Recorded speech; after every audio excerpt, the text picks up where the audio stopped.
Hello दोस्तों, मेरा नाम है धर्मेंद्र सिंह और आप सभी का स्वागत है आपके अपने यूट्यूब चैनल के ऊपर।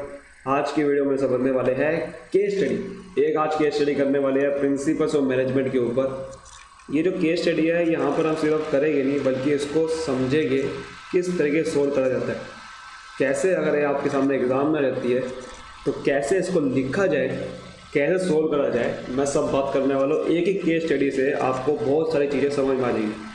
तो सबसे पहले आपको, अगर आपके सामने क्वेश्चन आता है ये वाला, तो आपको पहले वीडियो को वहीं पे ही पॉज करना है और सोल्व करने की पहले खुद से कोशिश करनी है, क्योंकि जब तक आप सोल्व नहीं करोगे तब तक बाद में बनने वाली। सोल्व करना है आपने, समझना है मेरे से। तो ठीक है, आपने सोल्व करना है खुद से पहले। तो जैसे ही केस स्टडी आपके सामने आएगी तो पहले सोल्व करना है उसको, प्रिंसिपल्स ऑफ मैनेजमेंट को केस स्टडी। ये आपके सामने क्वेश्चन, वीडियो को यहीं पर पॉज करें और सोल्व करने की कोशिश करें।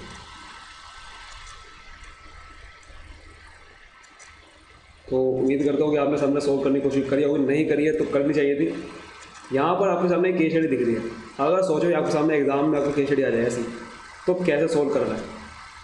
तो तरीका क्या होता है, क्योंकि आपके पास एग्ज़ाम में केस स्टडी आएगी तो अगर आप ये पहली लाइन से पढ़ना स्टार्ट करोगे और उसके बाद आप क्वेश्चन पढ़ोगे तो ये गारंटी बात है कि आपको दोबारा केस स्टडी पढ़नी पड़ेगी, क्योंकि आपको दोबारा से वो लाइनें ढूंढनी पड़ेगी कि भी कहाँ का है, क्या चीज़ है वो। तो इसीलिए आपको क्या करना है, सबसे पहले क्वेश्चन कोड करना है। क्वेश्चन में क्या कह रखा है, क्वेश्चन किस चीज़ का है, केस स्टडी किस चीज़ के है। तो आपके लिए आसान हो जाएगा कि आपको ढूंढना नहीं पड़ेगा, आपको बस एक बार केस स्टडी पढ़नी है, सारे आंसर आपके सामने निकल के आ जाएंगे। Identify and explain the various principles of management that are being applied by Radhika by quoting lines from the above paragraph. अभी सेकंड थर्ड के क्वेश्चन को पढ़ने की जरूरत नहीं है, हमें समझ आ गई प्रिंसिपल्स ऑफ मैनेजमेंट बताने जो कि राधिका ने अप्लाई कर रखे, वॉयलेट नहीं, अप्लाई कर रखे। तो अब यहाँ से समझते हैं केस स्टडी में क्या लिखा है। राधिका ने एक ज्वेलरी शोरूम ओपन करा है जयपुर में। After completing a course in jewellery designing course करा, ज्वेलरी शोरूम ओपन करा है। She has employed 11 person in her showroom में इन्होंने 11 पर्सन रखे। For greater productivity she divide the work into small task and each employ is train to perform his or her specialise job. इसने क्या करा, work को divide कर दिया ताकि उनकी प्रोडक्टिविटी बढ़े और एक बंदा एक काम में स्पेशलाइज हो जाए। कि वो क्या है, वो कौन सा प्रिंसिपल होता है, division of work. Principles of management का सबसे पहला प्रिंसिपल फ्यूल का यही है, डिवीजन ऑफ वर्क। काम को बांट दो इस तरह से, तो हमें ये लाइन से ऐसे पता चलेगा कि वही इन्हें डिवाइड कर रखा है, वर्क को इन्हें डिवाइड कर रखा है। अब यहाँ पर the sales person are allowed to close a deal with the buyer by giving a maximum or 10% discount. Sale person ने बायर के साथ डील क्लोज करी कि आपको मैक्सिमम 10% डिस्काउंट दिया जाए। Where is the decision to give any further discount rest with Radhika as the final authority.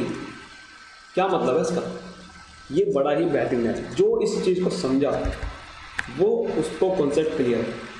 यहाँ पर कहा है कि सेल्स पर्सन ने बायर के साथ आपको डील क्लोज करे कि आपको भाई साहब आपको मैक्सिमम हम 10% डिस्काउंट दे देंगे, सेल्स पर्सन ने बायर के साथ। लेकिन decision to give any further discount, अगर कोई ज़्यादा, क्योंकि राधिका कौन है, राधिका ओनर है, उनने खुद ही ओपन करा था शोरूम को।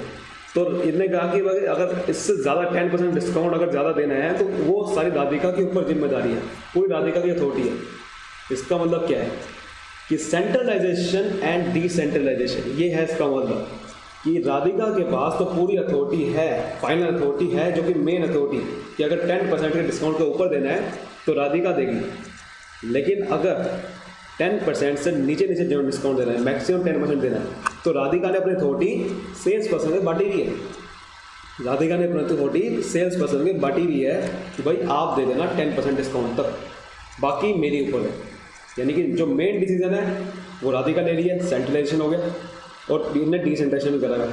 तो ये दोनों चीज़ें इन्हें कॉम्बिनेशन करा हुआ है, और यही प्रिंसिपल कहता है सेंट्रलाइजेशन डिसेंट्रलाइजेशन का, कि आपको मेन अथॉरिटी तो होनी चाहिए टॉप लेवल के पास, बाकी जो अथॉरिटी है वो लो लेवल पे तक बांट दो, वो चीज़ कर रखी। In the earlier days of starting the business 5 of her employees were asked to put in extra hours work। उन्होंने कहा कि भाई स्टार्टिंग में 5 एम्प्लॉय को कहा कि आप एक्स्ट्रा वर्क देना।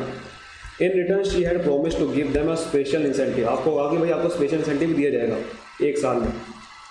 Therefore after 6 months when the business were doing well she awarded a cash bonus to each of these employees to honour of her commitment. क्या मतलब है इसका, इस लाइन का मतलब क्या है, इस लाइन को मतलब समझिए, जो कोई बात को आपको कोई दिक्कत आने की नहीं कभी। इन्होंने कहा कि 6 महीने के बाद जब बिजनेस बहुत अच्छा चल रहा था तो उसने कैश बोनस दिया to each of these employees to honour her commitment, कि उन्होंने बहुत अच्छा कमिटमेंट दिखाया, क्योंकि उनको बुलाया था 5 एम्प्लॉय को एक्स्ट्रा और वर्क के लिए बुलाया था। तो उसके बाद उन्होंने कहा कि भाई आपको स्पेशल इंसेंटिव देंगे, लेकिन साथ में 6 महीने के बाद पता लगा कि बहुत अच्छा बिजनेस चल रहा था, तो कैश बोनस भी दे दिया उसने उसको कि भाई आपने अच्छा काम करा है, आपने बहुत अच्छी कमिटमेंट दिखाई है। क्या मतलब है इसका, कि उसने जो बनाया था उसने डिसिप्लिन दिखाया है, इन्होंने डिसिप्लिन प्रिंसिपल अप्लाई करा है। डिसिप्लिन कि इन्होंने कहा था कि भाई स्टार्टिंग में 5 एम्प्लॉय को एक्स्ट्रा और वर्क दिखाया, उसके बाद उन्होंने कहा कि आपको इंसेंटिव भी दिया जाएगा, तो लोगों ने काम करा है, इसका मतलब लोगों ने डिसिप्लिन दिखाया है। तो इसका कंपनी में राधिका ने डिसिप्लिन प्रिंसिपल अप्लाई हो रखा है फ्यूल का, ये है। अब काफ़ी लोग सोचेंगे कि भाई यहाँ पर कैश बोनस दे रखा है तो रेम्यूनरेशन क्यों नहीं है। भाई रेम्यूनरेशन ये नहीं होता, रेम्यूनरेशन होता है, बोनस नहीं होता रेम्यूनरेशन में। रेम्यूनरेशन होता है कि आपके काम, सैलरी वगैरह, सैलरी होगी, अलाउंसेस हो गए, आपके परक्यूजिट्स हो गए, वो सब रेम्यूनरेशन में आते हैं। स्पेशल इंसेंटिव है ना, देखो she has promise to give them a special incentive. और उसके बाद कहा कि भाई जब बिजनेस अच्छा चल रहा था कैश बोनस दिया उसको, तो उसको टू ऑनर हर कमिटमेंट, ये भी तो पढ़ना पड़ेगा आपको। काफ़ी लोग सोचेंगे भाई सीधा आपको बस कैश बोनस दिख गया, जो कील नहीं समझते वो ये सोचेंगे कैश बोनस दिख गया चलो भाई रेम्यूनरेशन। ऐसा नहीं होता, ऐसा नहीं होता। अगर आप ऐसा करोगे तो गलती हो जाएगी, ऐसा नहीं करना। पूरी लाइन समझने क्या लिखा हो। She awarded a cash bonus to each of these employees to honour her commitment.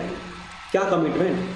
Work की कमिटमेंट, कि काम उन्होंने अच्छा करा है, उन्होंने अच्छी कमिटमेंट दिखाई है काम को लेके, इसीलिए उनको कैश बोनस दिया जा रहा है। तो वो क्या है, उन्होंने डिसिप्लिन दिखाया है, उनके डिसिप्लिन पे कैश बोनस दिया जा रहा है। तो प्रिंसिपल ऑफ डिसिप्लिन अप्लाई हो रहा है, ये है मतलब डिसिप्लिन अप्लाई है। However when it comes to setting the conflicts of among her employees she tends to be more biased toward her female employees. ये तो बड़ी सिंपल सी बात है, इक्विटी प्रिंसिपल को यहाँ पर वॉयलेट किया जा रहा है कि इन्होंने कहा कि भाई राधिका जो है बहुत ज़्यादा बॉयस होगी, बायस्ड मतलब एक तरफा होगी फीमेल एम्प्लॉयज़ की तरफ, कि फीमेल को ज़्यादा बढ़ावा देगी, मेल को नहीं देगी। इसका मतलब क्या है, इक्विटी होनी चाहिए थी, लेकिन इक्विटी प्रिंसिपल अप्लाई नहीं हुआ। तो प्रिंसिपल ऑफ मैनेजमेंट कौन कौन से अप्लाई हुए? पहला डिवीजन ऑफ वर्क था, उसके बाद इन्होंने क्या दिखाया था, सेंट्रलाइजेशन एंड डिसेंट्रलाइजेशन और डिसिप्लिन। तो यहाँ पर वही चीज़ है, सबसे पहला क्या है, डिवीजन ऑफ वर्क। यहाँ पर देखिए एक्सप्लेन कैसे करना पड़ेगा, डिवीजन ऑफ वर्क को आपने एक्सप्लेन करना है, पहले बताना है कौन कौन से प्रिंसिपल अप्लाई कर रखे हैं, उसके बाद एक्सप्लेन करना है डिवीजन ऑफ वर्क को।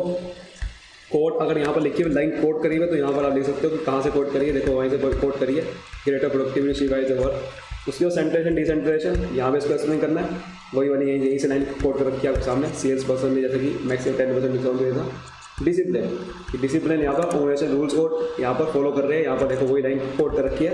देयरफॉर आफ्टर 6 मंथ्स जब बिजनेस अच्छा चल रहा था तो उसको यहाँ पर क्या करा, बोनस दिया गया टू ऑनर हर कमिटमेंट।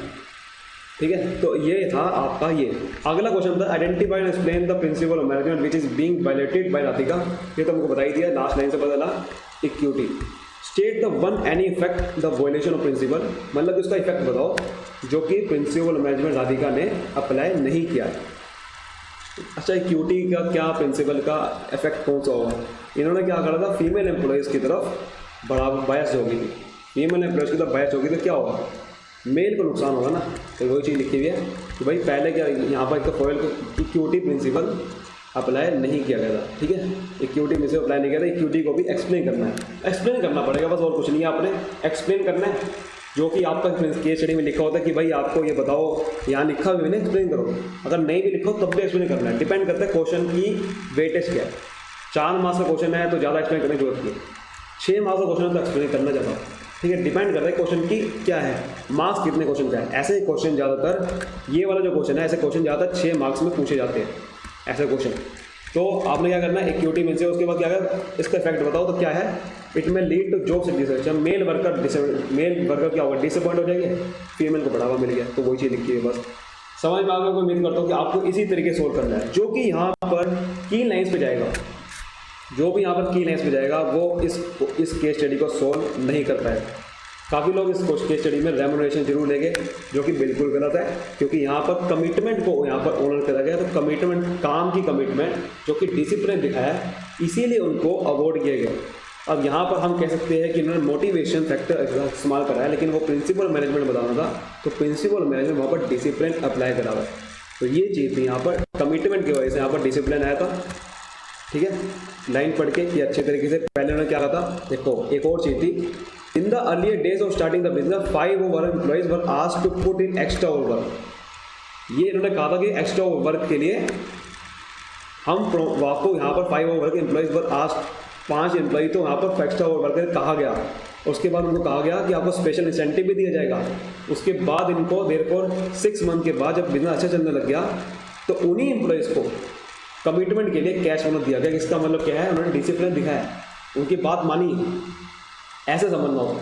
उम्मीद करता हूँ कि आपको समझ में आ गया, सभी को समझ में। अगर आपको समझ में आया तो इस वीडियो को लाइक करो यार फटाफट से, और फैला दो उन लोगों के साथ जिनको केस स्टडी में दिक्कत आती है। ऐसे हलवे बिल्कुल ऐसे सोल्व करना पड़ता है, बिल्कुल चुटकियों का खेल हो जाएगा आपकी केस स्टडी। इसी तरह से वीडियो लाते रहूँगा। फटाफट से इस वीडियो को लाइक करिए, चैनल सब्सक्राइब करो अभी अगर नहीं कराया तो, कमेंट जरूर करना कैसे लगी। मिलते हैं फिर सेशन में, बाय बाय, टेक केयर।